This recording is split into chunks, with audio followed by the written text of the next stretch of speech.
আজকে আমি বাংলাদেশের দেওবন্দি ও কওমি ঘরানার জাতীয় পর্যায়ের ঠাকুর ও বিচি মৌলবীদের উদ্দেশ্যে কিছু প্রশ্ন করব।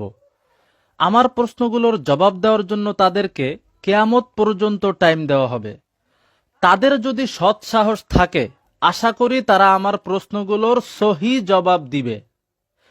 আমি যাদের উদ্দেশ্যে প্রশ্নগুলো করব তাদের মধ্যে উল্লেখযোগ্য রেজাউল করিম আবরার, ফয়জুল করিম চরমনাই, আলী হাসান উসামা, মুস্তাকুন নবী, হাসান জামিল, শামসুদ্দোহা আশরাফি, নুরুল ইসলাম অলিপুরি, মিজানুর রহমান সাইদ, মুফতি দেলোয়ার এবং মুফতি আব্দুল মালেক।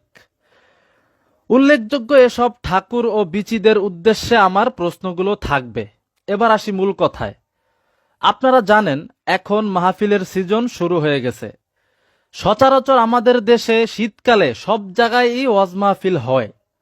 তো আমাদের দেশের দেওবন্দি ও কওমি বিচি ও ঠাকুর মৌলবীরা কথায় কথায় বলে যে যেই আমল সাহাবিগণ করেন নাই সেটাই বেদাত, এবং যেই আমল সাহাবায়ে কেরামগণের আমলের সাথে মিলবে না সেটা ভালো আমল হলেও বেদাত এবং প্রত্যেক বেদাতই পরিত্যাজ্য। আমার প্রথম প্রশ্ন, কওমি ঠাকুর ও বিচিরা, তোমরা যারা প্রতি বছর ওয়াজ মাহফিল করো বা বার্ষিক মাহফিল করো, এমন ওয়াজ মাহফিল তো সাহাবিগণ করেন নাই, তাহলে এটা কেন বেদাত নয়? এটাকে কেন তোমরা বেদাত বলো না? আর যদি তোমরা বলতে চাও যে এই ওয়াজ মাহফিল করে তোমরা মানুষকে দিন ইসলাম শিক্ষা দিচ্ছ, তোমরা দিন ইসলামের দাওয়াত দিচ্ছ মানুষের কাছে, তাহলে আমার প্রশ্ন, সাহাবিগণ কি দিন ইসলাম শিক্ষা দেওয়ার এই পদ্ধতি জানতেন না, বুঝতেন না, নাকি তোমরা সাহাবিগণের চেয়েও বেশি বুঝো?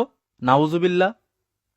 নাকি মাহফিল করলে টাকা পাইবা, তোমাদের পকেট ভারী হবে, এই ধান্দা আর লোভের কারণে প্রচলিত ওয়াজ মাহফিলকে বেদাত বলতে ভুলে যাও?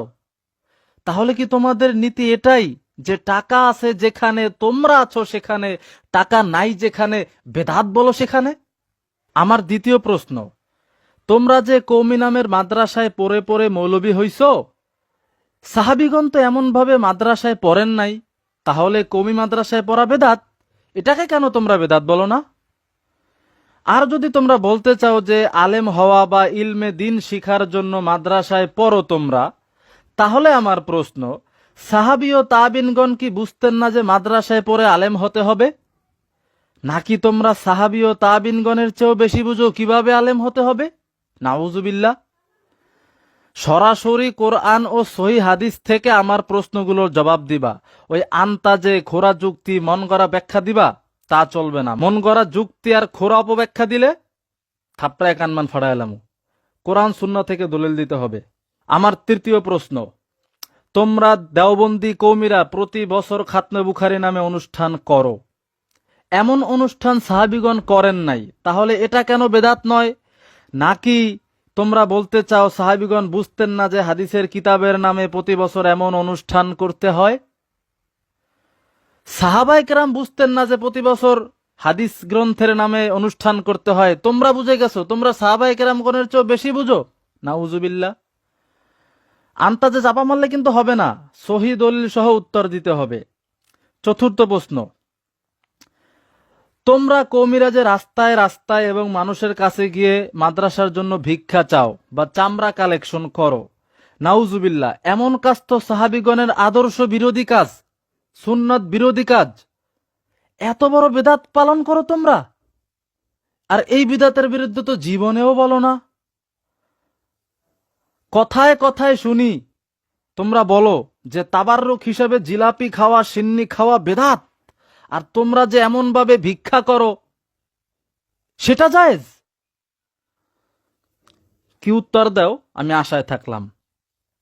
আমার পঞ্চম প্রশ্ন, সাহাবিগণ সিরাতুন নবী পালন করেন নাই, করতেন না, বা সিরাতুন নবী নামে মাহফিলও করতেন না, তাহলে সিরাতুন নবী পালন করা বা মাহফিল করা কেন বেদাত নয়? এটাকে কেন তোমরা বেদাত বলো না? নাকি তোমরা বলতে চাও সাহাবিগণ বুঝতেন না কিভাবে সিরাতুন নবী পালন করতে হবে, কিভাবে সিরাতুন নবী নামে মাহফিল করতে হবে এটা সাহাবায়ে কেরাম বুঝতেন না? তোমরা দেওবন্দি ঠাকুর আর বিচি মৌলবীরা সাহাবিগণের চেয়ে বেশি বুঝে গেছো যে সিরাতুন নবী নামে মাহফিল করতে হয়। এটা সাহাবা একরামের চেয়ে বেশি বুঝে গেছো তোমরা? সাহাবা একরামের পদ্ধতি এই ক্ষেত্রে তোমরা অনুসরণ করবে না? সাহাবা একরামের আমলের সাথে মিলাইবে না যে তারা কিভাবে সিরাতুন নবী পালন করতেন, সিরাতুন নবী নামে মাহফিল করতেন? সাহাবা একরাম করেন নাই, তোমরা আন্তাজে নিজের মন গড়া একটা পদ্ধতি বানায়া সিরাতুন নবী নামে মাহফিল করতেছো, সিরাতুন নবী পালন করতেছো। এটা কেন বেদাত না? প্রশ্নের উত্তর দিবা। আর একটা বিষয়, বিচি মৌলবীরা যখন এরকম প্রশ্নের সম্মুখীন হয় তখন মাইনকার চিপায় পড়ে গেলে পরে বেদাতের মন গড়া সংজ্ঞা তৈরি করে। বেদাতের মন গড়া সংজ্ঞা তৈরি করে বলে যে ইবাদত হিসাবে বা সওয়াবের আশায় নতুন আবিষ্কৃত ভালো আমলও বেদাত, কিন্তু ইবাদত মনে না করলে, সওয়াবের আশা না করলে নতুন আবিষ্কৃত আমল বেদাত না। তাহলে আমার প্রশ্ন, প্রচলিত ওয়াজ মাহফিল, বার্ষিক মাহফিল, মাদ্রাসায় পড়া বা পড়ানো, খাতনে বুখারী অনুষ্ঠান, সিরাতুন নবী পালন করা, এগুলা কি কোনো ইবাদতের মধ্যে পড়ে না? এগুলো সব কি ফাও, হুদাই, কোনো সব নাই এগুলায়? সওয়াব না থাকলে হুদাই এত ফাও কাজ কেন করো তোমরা কওমি বিচি আর ঠাকুর মৌলবীরা? নাকি আসল রহস্য এটাই যে এই ফাও কাজ না করলে তো তোমাদের পেট চলবে না, ধান্দা হবে না, টাকা পাওয়া যাবে না, মৌলবিগিরি চলবে না, ভিক্ষাও পাওয়া যাবে না, এই জন্য এসব ফাও কাজগুলো তোমরা করো নিজেদের স্বার্থের কারণে, এজন্য এগুলাকে বেদাত বলো না, তাই না? এটাই মনে হয় আসল রহস্য। তো যাই হোক, মূল কথা এটাই যে এইবার কোন রকম চাপাবাজি, খোরা যুক্তি, মন করা ব্যাখ্যা, যা ইচ্ছা তাই ভংচং মানুষকে বুঝায় দেওয়া, এইভাবে উত্তর দিলে চলবে না। সরাসরি কোরআন, সুন্নাহ, সহি হাদিস এবং সাহাবায়ে কেরামগণের আমল থেকে দলিল দিতে হবে, দলিল দিয়ে প্রমাণ করতে হবে, আমার প্রশ্নগুলোর উত্তর দিতে হবে। আমি কেয়ামত পর্যন্ত দেওবন্দি ও কৌমি ঠাকুর ও বিচি মৌলবীদের 14 গোষ্ঠীকে টাইম দিয়ে রাখলাম, দেখি তারা আমার এই প্রশ্নগুলোর উত্তর দিতে পারে কিনা। এমনকি যদি এটাও তোমরা দাবি করো যে তোমরা এই কাজগুলো সওয়াবের নিয়তে বা ইবাদত মনে করে করো না, তাহলেও আমার দাবি থাকবে যে এই কাজগুলা যে কোনো ধরনের ইবাদতের মধ্যে পড়ে না বা এই কাজগুলায় যে কোনো ধরনের সওয়াব নাই, এটা কোরআন ও সুন্নাহ থেকে প্রমাণ করবা। যদি তোমরা বলো বাঁচার জন্য যে না এগুলো তো আমরা সওয়াবের আশায় করি না, এগুলো কোনো ইবাদত মনে করে করি না, তাহলে এটাও কোরআন সুন্নাহর আলোকে, কোরআন সুন্নাহর দলিল দিয়েই প্রমাণ করবা যে এই যে কাজগুলা, সিরাতুন নবী মাহফিল, বার্ষিক মাহফিল, ওয়াজ মাহফিল, মাদ্রাসায় পড়া, খাতনে বুখারী অনুষ্ঠান, এইগুলা যে সওয়াব না বা কোনো ধরনের ইবাদত না, এটা কোরআন সুন্নাহ দিয়ে তোমরা প্রমাণ করবা। এবার দেখব তোমরা কিভাবে উত্তর দাও।